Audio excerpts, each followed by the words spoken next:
Did you see your house on fire? Oh, the garage exploded as we were backing out. It just literally exploded. And I just went, oh, I got to get out of here. This is Touched by Heaven, Everyday Encounters with God. I am your host, Trapper Jack. What does a guardian angel do? What are they allowed to do? How much influence can they have in our daily lives? Do you even believe you have a guardian angel? Do you pray that prayer to guardian angels? I have too many questions and not enough answers yet, so let's get to the answers here.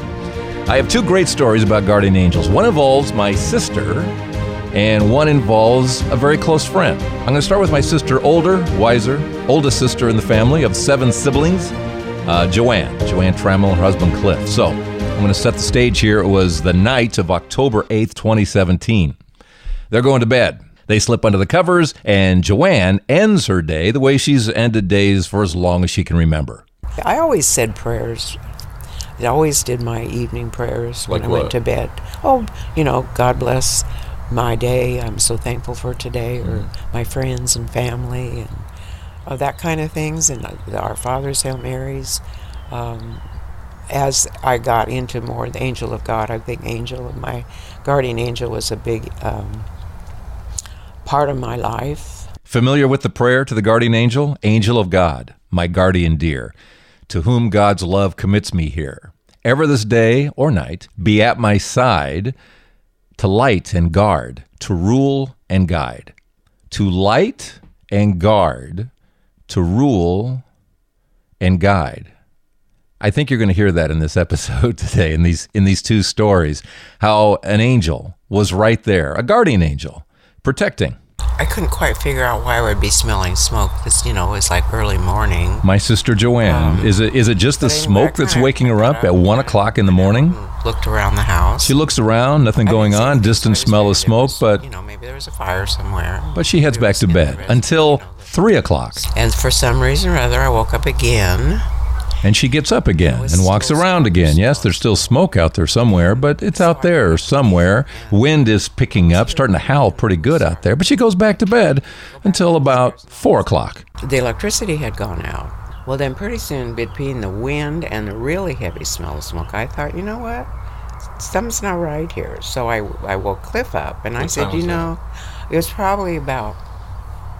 I'm going to get my notes. Can I go inside? I have a little... Do you have notes? Yeah, I have some little notes. Yeah. What Joanne wasn't yet realizing on now the morning of October 9th, after repeatedly being awakened, was the beginning of what became known as the Tubbs Fire, the most destructive fire ever in California history. Over $1 billion in damage in just Santa Rosa, California alone, where Joanne and Cliff lived. Over 5,000 structures burned to the ground, over 2,800 homes, over 40 lives were lost. And this Tubbs fire joined in with about a dozen other fires to create this huge firestorm in Northern California.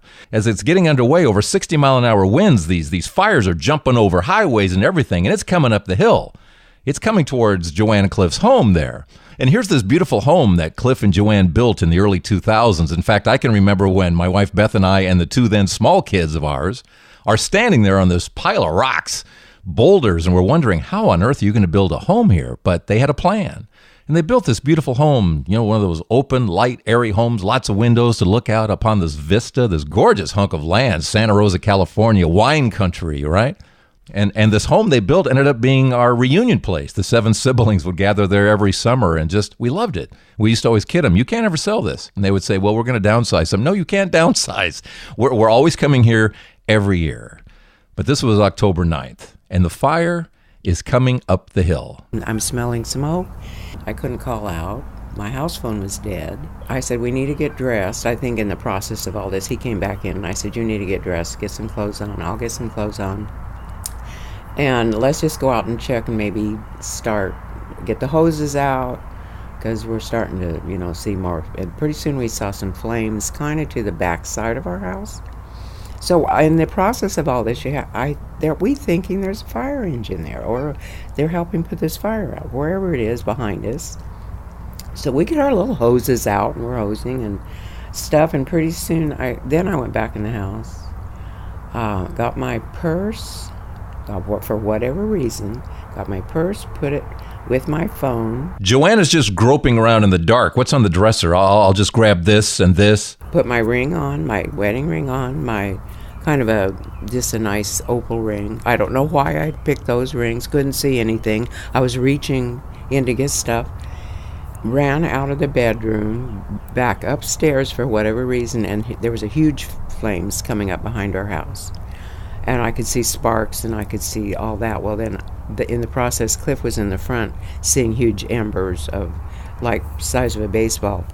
And the trees were exploding, thinking it was a gunfire. The way the embers were hitting the trees so fast, they just exploded because of the fire. So I said, okay, he said, we need to go. It's time. So that's when we went out to the garage. There's no electricity. The garage door won't open. So there's that. Where's the cord? So Cliff grabs a flashlight. He found that with the flashlight, and then we backed out. He had the flashlight helping me get down the driveway because I was driving through the smoke. Did you see your house on fire? Oh, the garage exploded as we were backing out. What? It just literally exploded. And you saw that? And I saw that. And I'm going, it's funny in my head. It's just like I saw it. I couldn't believe I saw it. And it's just kind of like, it's weird. It's like it's not real. It just felt not real. And I just went, I got to get out of here. And when we got out of our street, everything was burning behind us. Some things have already burned up. There was a police car on fire. It was just the most shocking thing I had ever seen. And like, which way do we turn?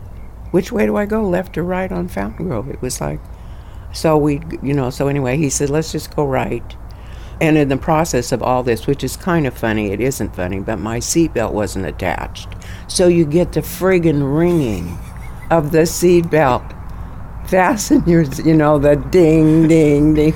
And I'm going, I gotta get out of here before I fasten my friggin' seatbelt. I was just, so Cliff's got the flashlight. You have a flashlight to help you. You have headlights on your car. It was so smoky that my headlights could hardly see through the smoke. Then we work our way down, saw one fire engine on the left, and we are assuming they're trying to do something. But there was fire on the right and fire on the left. Ran over a tree that was starting to burn or had been burning, and then went down to Fountain Grove. And that was all burning down there. The hotel on the right was on fire. I thought there was an arsonist or something because the wind was blowing so hard. I just figured it was some idiot that's out there, So turned left. We couldn't go across because the hotel across the street was on fire. The mobile home park was on fire. Joanne and Cliff make their way down the hill to the safety of a parking lot. They turn off the car. Later, they want to move the car. Well, my car was dead. I tried to start my car, and it was as dead as a doornail. I'm going, oh, great. Now we don't have a battery. The battery's dead. My phone's going out, and I'm sitting in this parking lot. You figured it was the smoke? Just the smoke knocked it out? Or so? What the heck happened with your car? I have not a clue. Isn't that weird? It got me out of the garage all the way to the parking lot. And I don't know what made it, why. And it started up again when they charged it. Think about it. If your car hadn't started in the garage, yeah. Yeah, hello. You had what you were wearing and what you had grabbed. And that's what we had. Had nothing else. And we had that for, 2 days before Cindy came and got us. That's what we wore. No clothes. No clothes. To the rescue, daughter Cindy and her daughter Jillian. Also, Joanne's sons Greg and Kevin. You finally did, after many, many, many, many days, where you were able to go back to your property. And what did you see? As soon as I got to the edge of what was going to be going up to Fountain Grove to my property, I just melted. I cried all the way up the hill, all the way. Saw everything burned it was beautiful green and gorgeous from the bottom of there all the way up to my house. There was nothing but ashes and remnants of the coffee table, because it was metal in the living room. Look for jewelry. We're thinking based on Greg said somebody's already chopped in, tried to get into your safe, Mom, because the axe is still here, and so is the crowbar. They probably got it out of your garage, what was left of your garage. And I said there was nothing in the safe, Greg. So, and then Cindy was looking too, because I told her where I had set all my jewelry, and nothing. She couldn't find anything. She found a lot of just stuff, nothing that was, And then I had quarters and nickels and dimes in separate jars, thinking you're going to go to the bank or not the bank, to the grocery stores and dump them in those little change things. It's just all melted together, which you couldn't do anything with. You got a big glob of coins. A big glob of coins, yeah. And some of the tools were okay. His car was just nothing but the shell, his pickup that he drove to school that he had in the garage that he was rebuilding.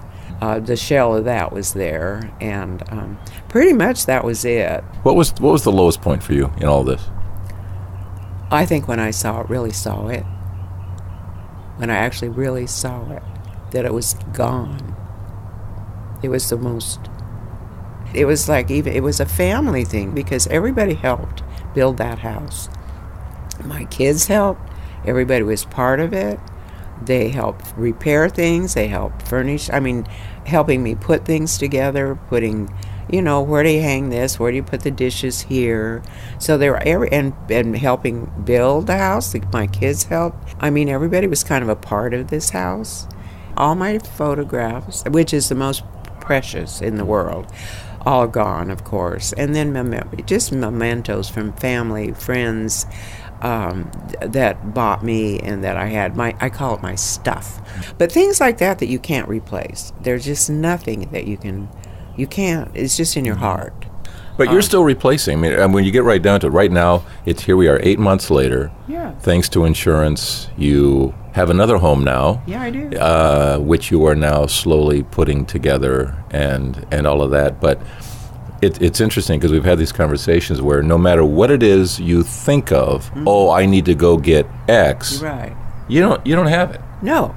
I'm thinking I go to do something. Oh, I don't have that. I have to go buy that. Yeah. Oh, well, I don't have one of those either.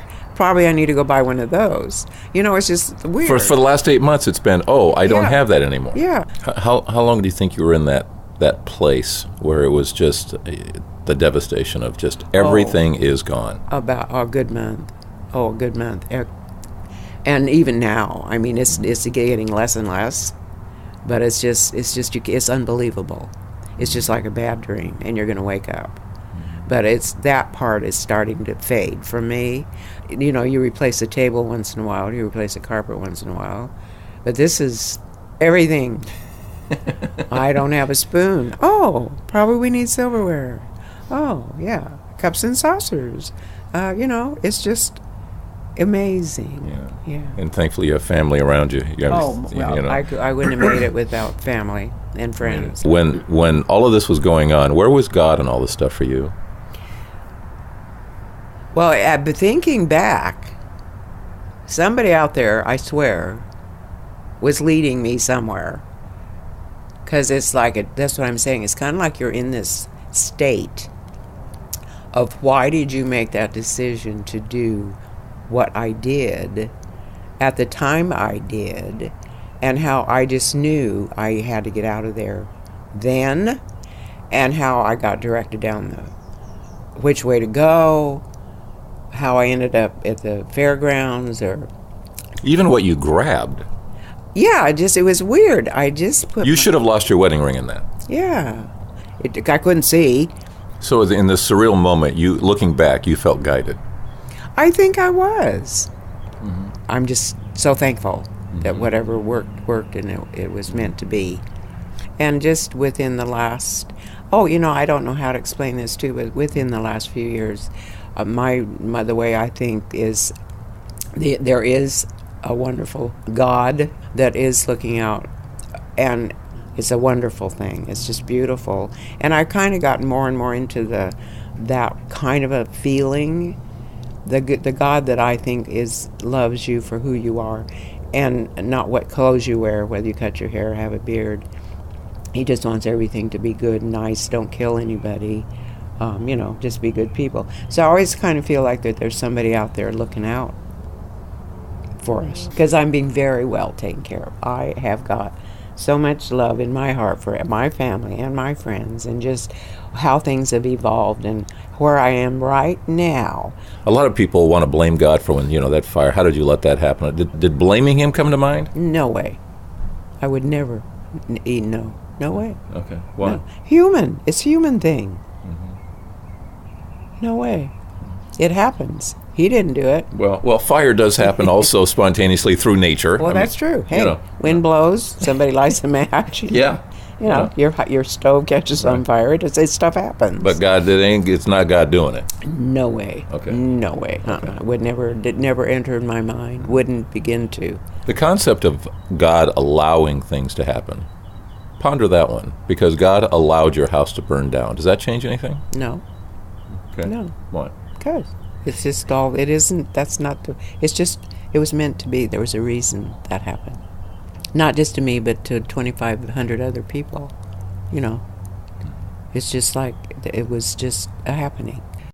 And at this point, let's go back to where we began, to that guardian angel, Joanne's guardian angel. And I have to tell you a funny story too. And I don't know whether it's crazy. You're going to think I'm nuts.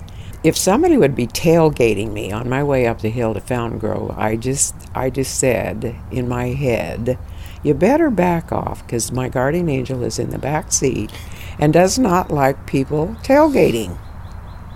And I swear to God, and I'm looking up as I'm saying it, I would look back and they would have backed off 2 or 3 car lengths. She is always sitting in the back seat and taking care of me. Yeah. It's not going to let anybody mess me up. I love that. So that's my way. That's how I feel, and I feel very comfortable with that. And there you go. Thank you, Joanne. Firstborn of the family, therefore, of course, older and wiser, Joanne Trammel. A guardian angel story? Or was it just a series of coincidences that she just kept? Maybe it was just the smoke waking her up. Nobody helping? She just happened to reach for the wedding ring, or they just happened to leave as the garage blew up, and they chose the right route down the hill, and somehow that car battery wasn't dead in the garage, only later. I just see guardian angel. What does the prayer say? To light and guard, to rule and guide.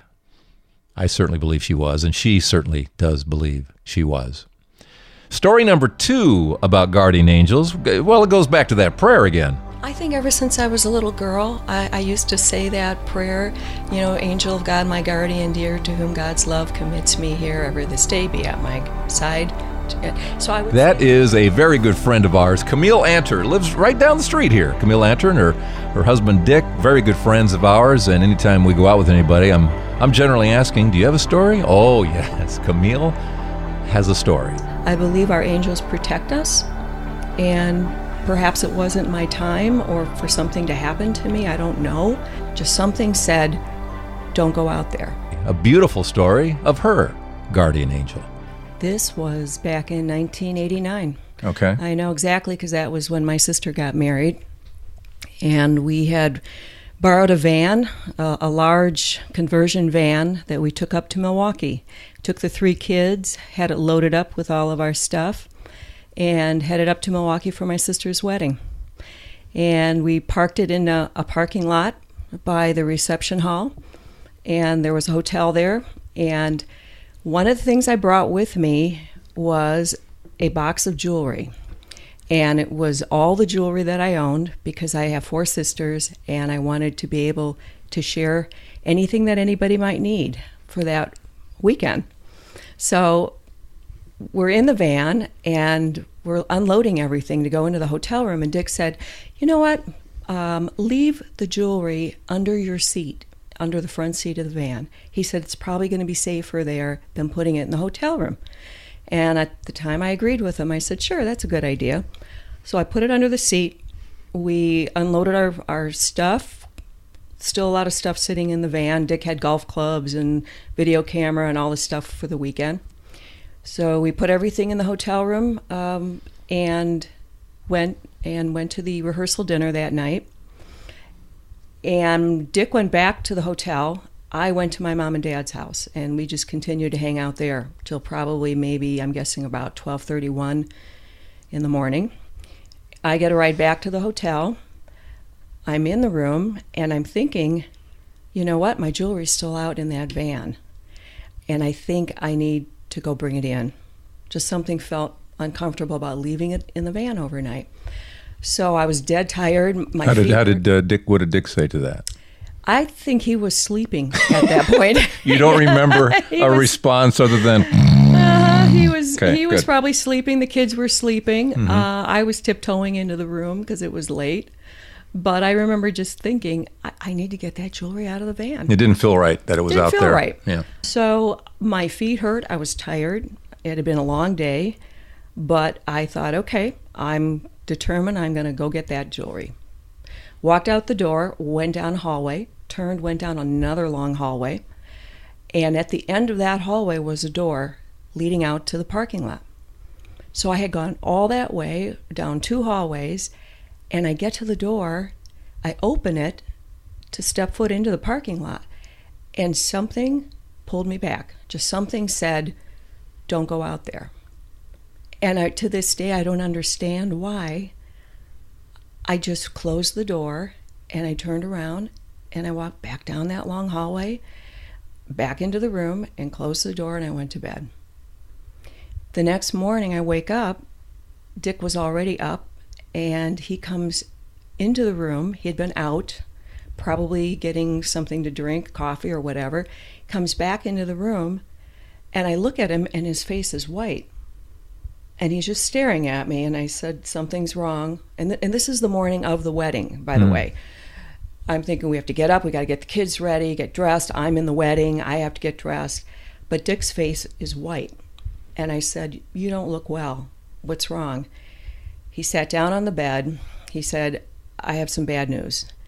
Our van got broken into last night, and everything is gone that was in the van. I said, but they didn't get the jewelry. He said they got the jewelry. They got, the seats were pulled up. The van, they had slashed a little screen on one of the corner windows, apparently, that was still open. They slashed open the screen, reached in, and got into the van. So I said, okay, fine, we got to make a police report. And here I'm getting ready to go to a wedding, and I'm thinking, I'm not going to say anything. I don't want this to cause a damper on the wedding, but of course Dick and I were very upset. We lost the golf clubs, the video camera, whatever else was in there, plus all of my jewelry was gone. So do you want to put a value on that, or you want to keep that quiet? I'll tell you later. Okay. Oh, it's later. Okay. This is part of the neat part of the story too. Okay. Okay. So we call the police. We make a police report. The police come out. They look at the van, and the guy says to me, you were one of many that were robbed last night. Our hotel was right off of I-94, and he said whoever was doing this was going up and down I-94 last night, getting off, robbing people, and getting back on. And between Milwaukee and Madison, it had gone on last night. So I said to the guy, when do you think, time-wise, they were here in our parking lot? He said, probably between 1 and 2 in the morning. I said, I was ready to go out to that van to get that jewelry last night. I got to the door, and I just felt somebody telling me, turn around and go back. He said, you're smart that you did that, because if you had surprised them and they had been in that van, who knows what they would have done to you. You would have walked in on them, maybe taking everything out of your van. And I thought about that, and I started to shake, and I started to say, oh my gosh, this is why something stopped me. And I truly feel it was my angel. I believe our angels protect us, and perhaps it wasn't my time or for something to happen to me. I don't know. But to this day, I don't know why I stopped, because once I make up my mind to do something, it's very rare that I would stop, especially when I was that close to being near that van. Yeah, and you walked that far. It's like, your head, that you had a mission. You were I on had a a mission, and I was determined to get that jewelry out. For me to stop and not do it when I was literally feet away from it was very odd, and I can't explain it. Now, you do say angel, guardian angel. Mm-hmm. of all the celestial beings, why do you say guardian angel? What makes you say that? I think ever since I was a little girl, I used to say that prayer, angel of God, my guardian dear, to whom God's love commits me here ever this day, be at my side. So I would say that prayer every night, and I really grew up feeling a presence that angels would watch over us and protect us. My mom and dad told me that. The nuns at school told me that. Do you still pray it? Absolutely. Like every night you pray it? Every night. Isn't that interesting? I know a lot of people who do. Yeah, Right, I think right. my wife Beth does. I think she still does too. Yeah. Yep, onto my knees every night, thanking God. So many blessings in my life, and so many times I do feel like God has blessed us and protected us. Do you feel like the angel just like crawled into your head? I mean, how do you describe that? Just like this force inside your head going, no. I mean, how do you, it's not a physical thing. Well, it is a physical thing in a sense, in that your head is, your mind is. Yeah, it was like a complete change of mindset. Yeah. Something got into my head where my head was saying, go do this. And then my head said, stop.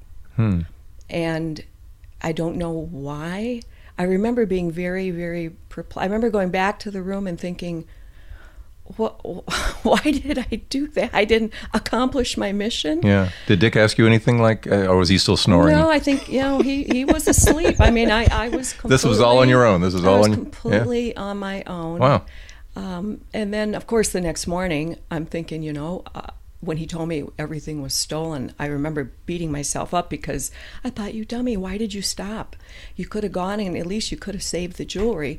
And then when the policeman told me what he said, I thought, what if I had walked in on them? Yeah, at the same time. What would they have done? It would have been... So you went to a wedding without any jewelry on. Well, here's the weird thing. That night at the rehearsal dinner, the jewelry that meant the most to me was a string of pearls my parents gave me when I graduated from college. Dick had given me a pearl ring when we were engaged. I had my wedding ring on, and then I had my pearl earrings. And that was my favorite jewelry. All of those pieces were my favorite, and all of those survived. Wow. And everything else was gone. Okay. So, we went to the wedding, and I remember my mom looking at me that morning, and she could tell. I mean, obviously, it had been kind of a traumatic morning, what we had been through, and I just remember saying, I'm not going to say one word. I don't want anybody to take anything away from this day, because it was so special for my sister. She was older when she got married, and we were all so happy for her. But my mom knew. She looked at me, and she's like, are you okay? I kind of feel like you're not okay. And I said, no, I'm fine. I'm just really tired, Mom. We drove in from Cleveland, and, it's just been a lot of craziness, so... But you were ready to blurt it out. There was part of you that just wanted to blurt it out. You know what happened to us last night. Yeah, and I did later after the wedding. I did tell her, and she's like, I knew, you know how mothers are. Yeah. I knew it. I knew something was wrong. Okay, so let's get to phase 2 here. So here's phase 2, the way God works. We get home, and of course we make an insurance claim for all the things that we lost. And I submitted it, and it probably took a couple of weeks before we heard something back. In the meantime, we had been looking to move, and the neighborhood we wanted to move into were all lots at the time. It was just, things were just starting to be built up, and we found a lot we liked, told the builder, this is the lot we want. He said, fine, are you ready to build? We said, well, not quite yet, let's just hold it for a while. In the interim, while I'm waiting for this insurance check, the builder calls me and says, there's someone else interested in your lot. What do you want to do? If you want it, you need to put down $5,000 right now to hold it. Otherwise, we'll call the other people. Well, I'm thinking to myself, gee, we're a little tight right now. This is going to be tight. And I talked with Dick, my husband, and I was like, I don't know how we're going to swing this right now. 2 days later, the mail comes. I open it up. It's from the insurance company, and it's a check for $5,000.